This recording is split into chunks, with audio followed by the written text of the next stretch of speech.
This is a kind of a long chapter that we are going to work on. Here we will try to define the abstract mathematical problem that we need to solve in order to solve uh, solve the stresses and strains and deformations in a deformable body. So we have a deformable body which is subject to some forces. It is also restrained from moving in some way, and it changes shape due to this deformation. We will try to do these things. First, we will try to devise mathematical ways in which we can measure the deformation. We can quantify how much it is deformed. It's called the kinematics of motion. We will especially be interested in the case where the deformations are small. What is small? I will define in the coming slides. In the second part, we will define the concept of stress.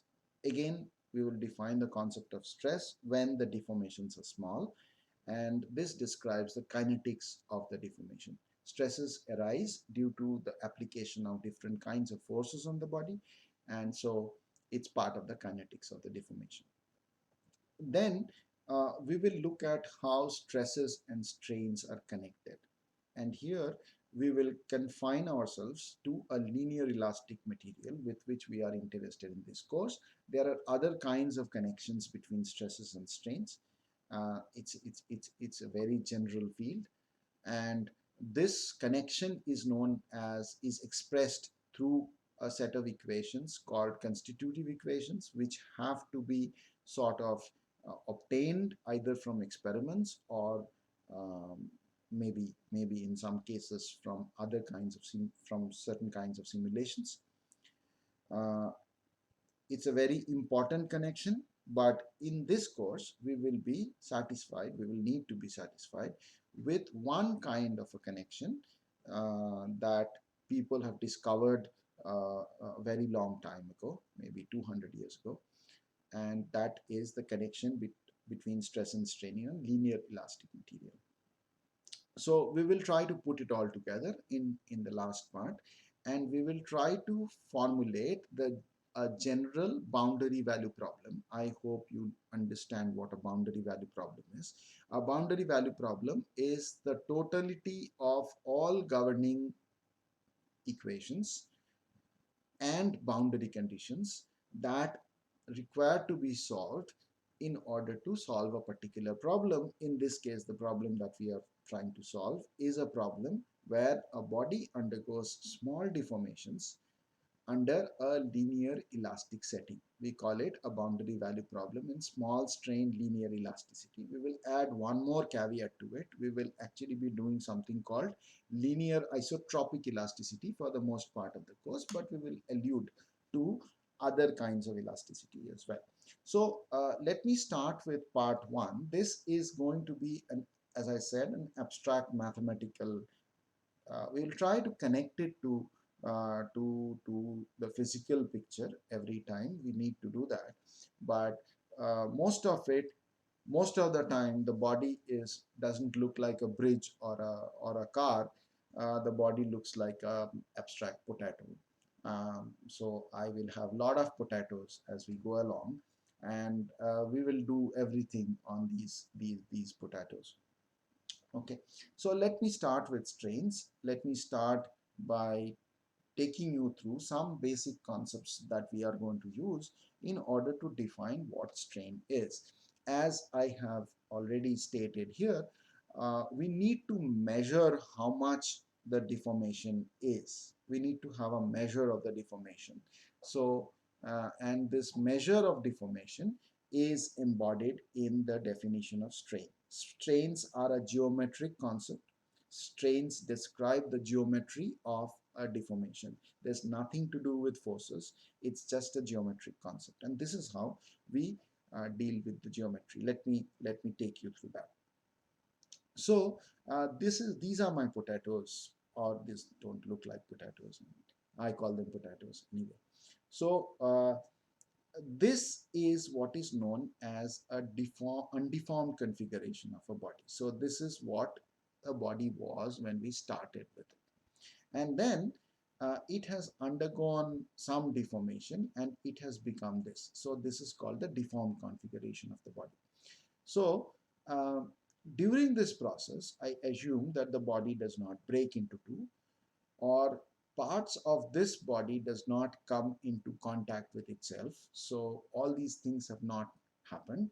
This deformation is well behaved, where well behaved means that every point in the reference configuration or in the undeformed configuration maps to another point and only one other point in the deformed configuration.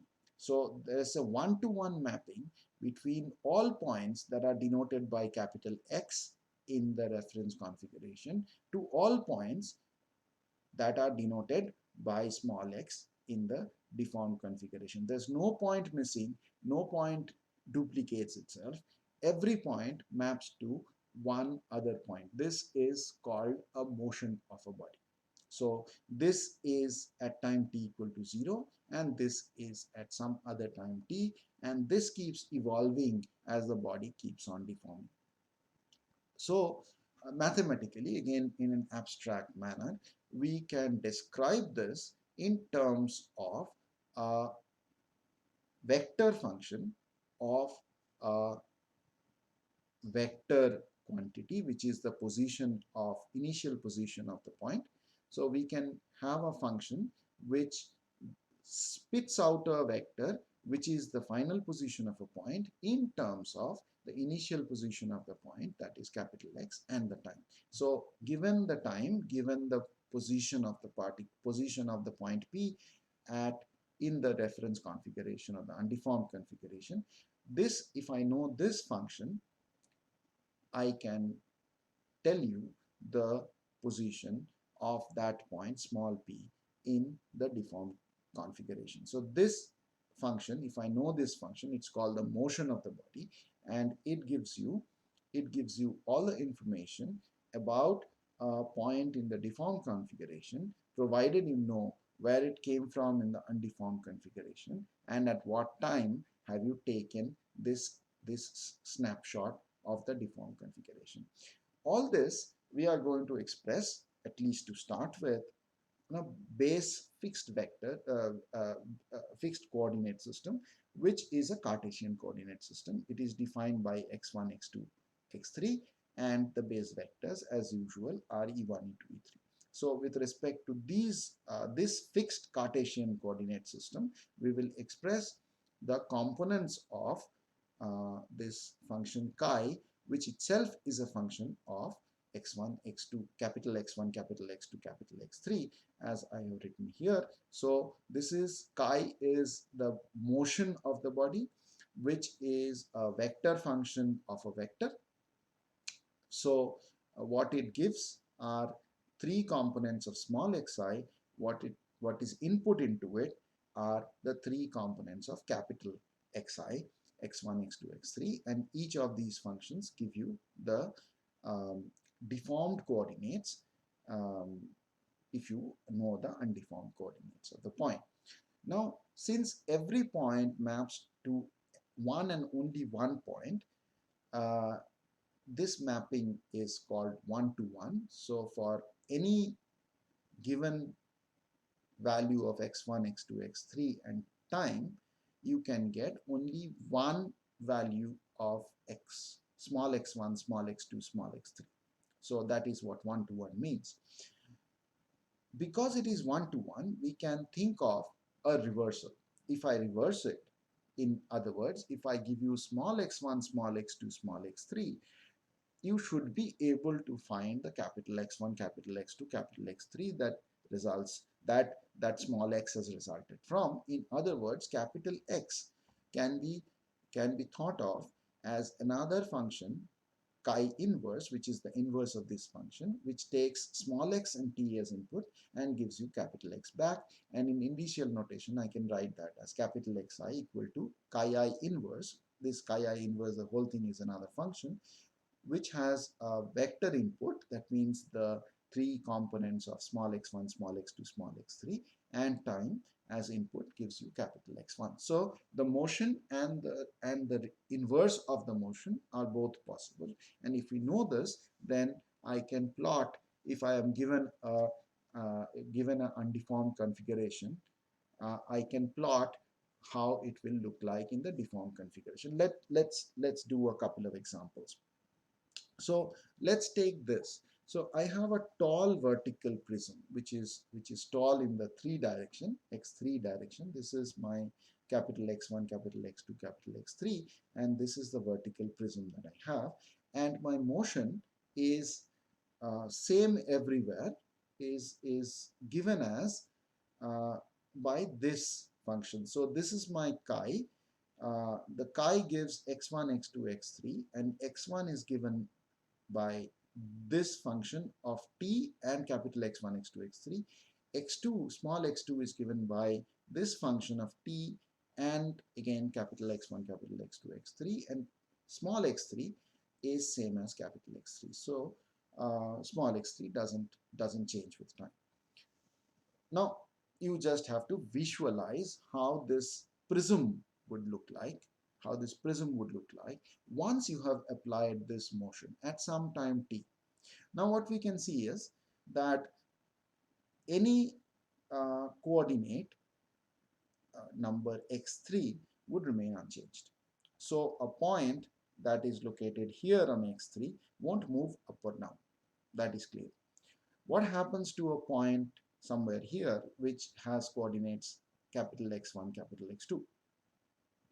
So its x3 value, capital X3 value does not change, but the capital X1 value and the capital X2 value becomes small x1 and small x2. How does it do that? If you look at this a little carefully, you will see that this is a rotation, this is a rigid body rotation in the x1, x2 plane. It's a rigid body rotation in the x1, x2 plane. Okay, so we were doing this problem where we looking at the motion of a tall prism which was undergoing, where the motion was described by this equation. These alphas are functions of time. So we discussed that a plane which is parallel to the x1, x2 plane does not undergo any deformation or motion in the direction x3. So it doesn't go up or down along this, but it undergoes a rotation, any cross section parallel to the x1, x2 plane undergoes a rotation by an angle which is proportional to its height from the base. So here it's 0 and it increases to alpha times L as you reach the top. The height is L. Now I have the deformed shape for you. So this is the deformation that this motion signifies of a vertical prism. So the vertical prism undergoes this kind of a deformation. A cross section at the bottom undergoes no rotation, and a cross section at the top undergoes a rotation by phi L. There is no displacement of the cross section in the x3 direction. Okay, so the next problem is this, where what you have is a square prism. So this is the square, this is the square, and it's very long in the x3 direction. So this prism, it undergoes a motion of this sort. This square cross section becomes a parallelogram, this parallelogram, and this is your deformed configuration omega, and this is your initial configuration omega naught. So the square cross section prism is your initial configuration, and the deformed and the parallelogram cross section prism is your final deformed configuration. So now we try to describe this motion. Again, it's a bit difficult to discuss this online, but you can look at these equations and try to convince yourself that this is indeed the motion. So let's look at them. So any point which had coordinates of capital X2, capital X3. So X3 is this direction, X2 is this direction. So any point that was, say, here, and its height is X2, does not undergo any change in height when the body goes from omega naught to omega, the undeformed configuration to the deformed configuration. So this does not undergo any change in height, so there's no change in X2. So capital X2 and small x2 are the same. It also does not, this point also does not come out in the 3 directions. So small x3 is also equal to capital X3. There's no change in this coordinates. However, its x1 coordinate, capital X1 coordinate in the square moves forward in the x1 direction, by an amount that is proportional to the height of the point. So a point right at x2 equal to 0 does not undergo any forward motion along x1, whereas a point that is at the top undergoes the maximum motion along the x1 direction. So if this angle is theta, then capital X1 plus capital X2 tan theta is what gives you small x1. So this is the motion that describes what is known as a simple shear of a block which is very long in the x3 direction, and this motion, if you want to describe it, want to write it as a vector function of a vector argument, then you would write it as small x equal to capital X, which is a function of small x equal to chi, which is a function of capital X and t, where chi will be written as small x1 e1 plus small x2 e2 plus small x3 e3. That is how it will be written as, and this would be the motion that describes this kind of a deformation. Now this deformation, or the one in the previous example, has been applied to square prisms, but because then the undeformed shapes are somewhat easier to draw, but they are actually not dependent on the shape of the body to which you are applying. So they can be applied to bodies of any shape. We are just showing this as showing these examples, illustrating these examples through undeformed configurations that are prisms. Okay, so that's just for the sake of convenience. They can be applied to bodies of any shape. It is the motion that is important. Okay, so that's all about motions. I'll stop here, and then we will do something about motions of neighborhoods of a point in the next class.